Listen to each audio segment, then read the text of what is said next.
Mabuhay! Good day everyone. My name is Kiara Romarati and I am the second reporter for this group. So I'll be continuing the topic of the eras of transportation and travel system. So the next era is the automobile-based travel system era.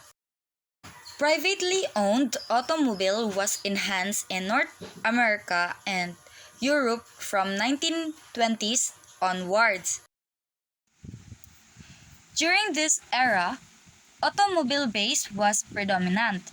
So when we say predominant, it means that it is most frequent or common used during this time. So ang mga sakyanan during this era is moji mga kanang usual nga gigamit sa mga tao for their means of transportation.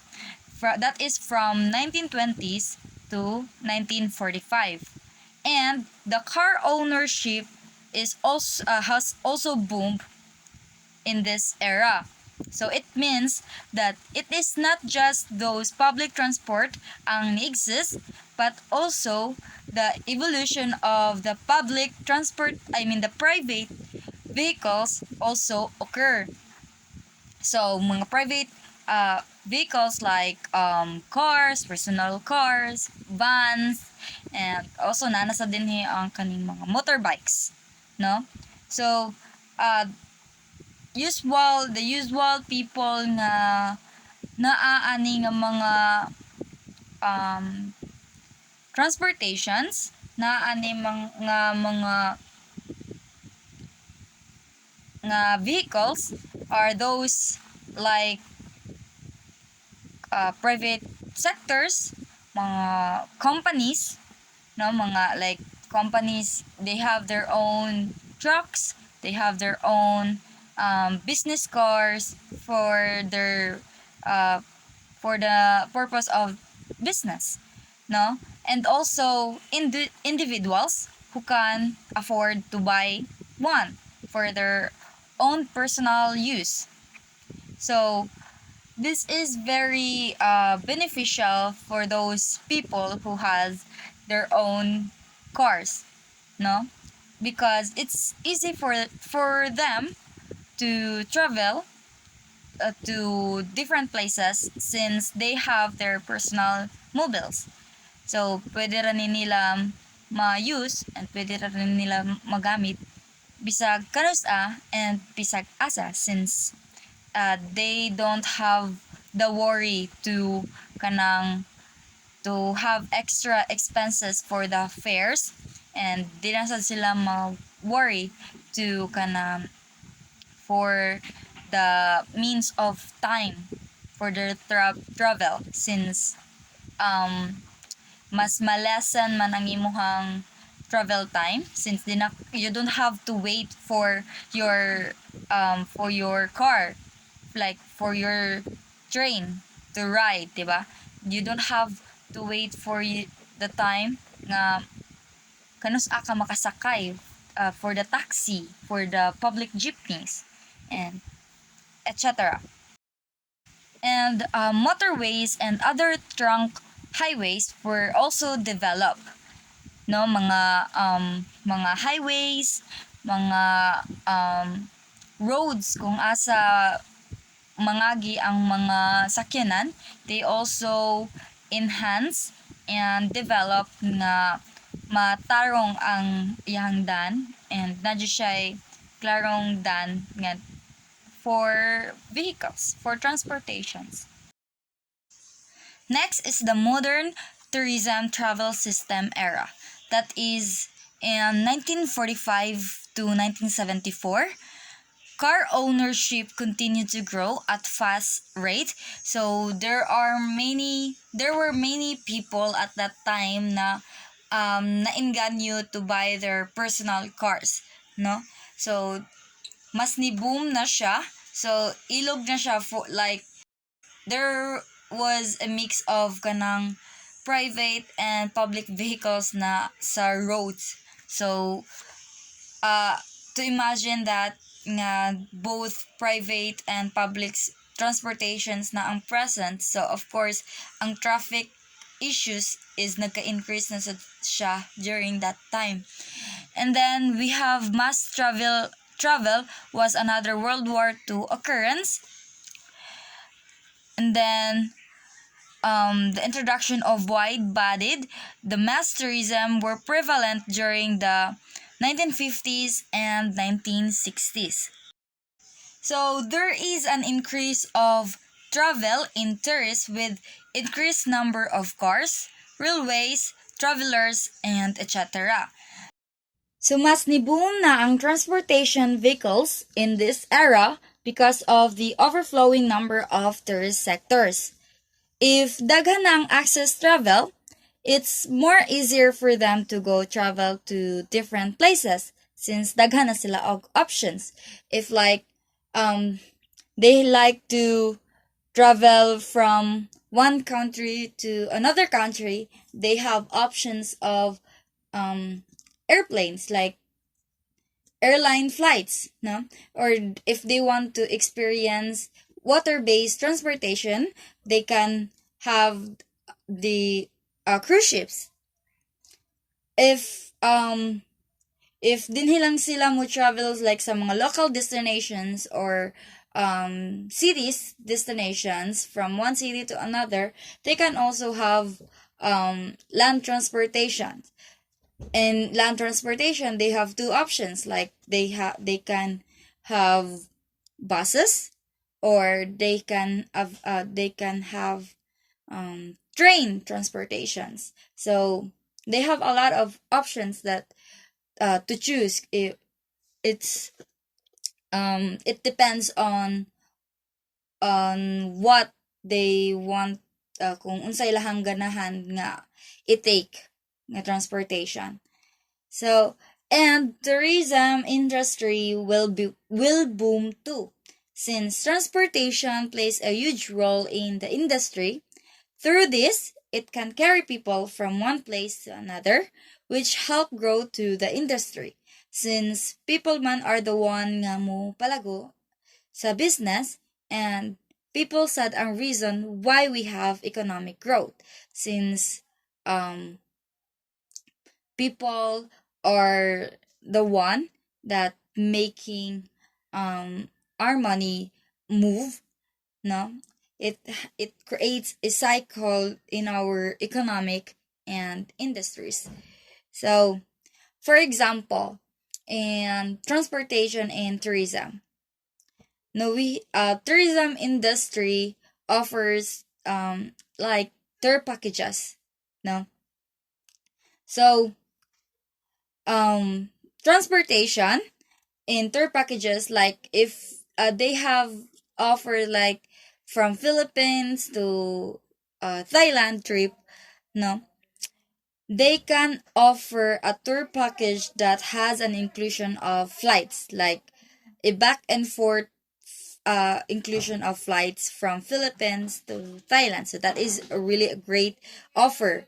Or it can be tour packages that is within the nations, within that country only, like having their buses or having their own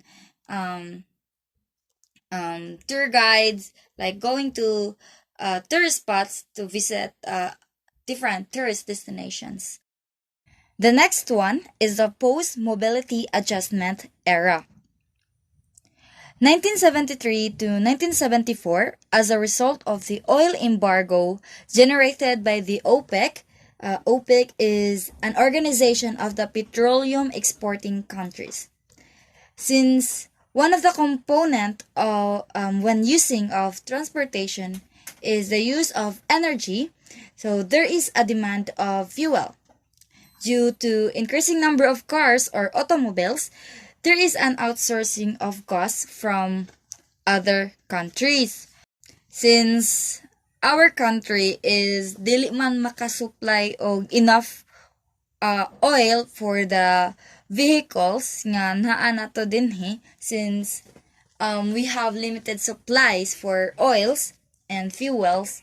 So what our government did is we import oils from other countries. So we mainly import from Saudi Arabia, UAE, Malaysia, Qatar, and Oman that is already over billions of peso na ang nagasto.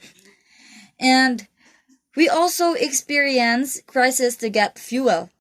There is crisis to get fuel since not every time nga okay man sad ang supply sa kaning mga countries since they are worldwide supplying fuels to other countries as well. Dili man lang ang Philippines ra ilahang gisupplyan. So sometimes mag-limit sila sa pag-release or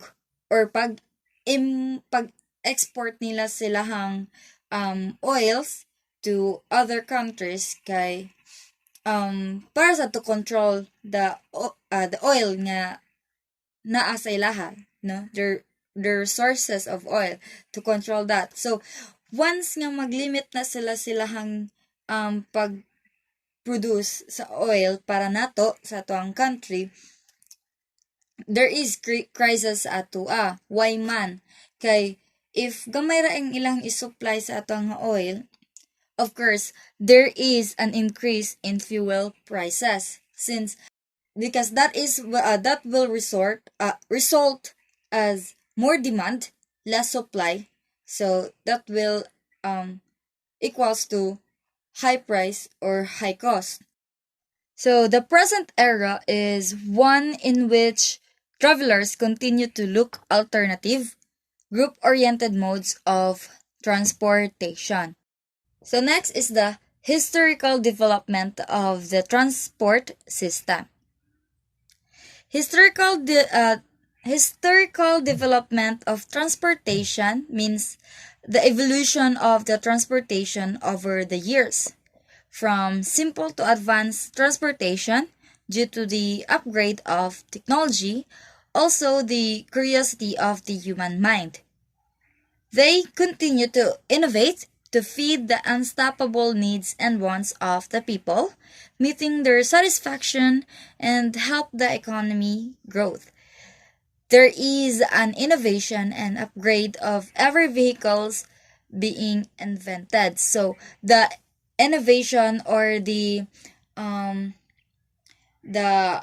invention did not stop from making one vehicles. No, they are upgrading it every time nga naa sila ma-put up new new ideas sa kana nga vehicles to have upgrade or something new for that vehicle and something new to experience sa mga people, since we don't want to have the same experience naman every time.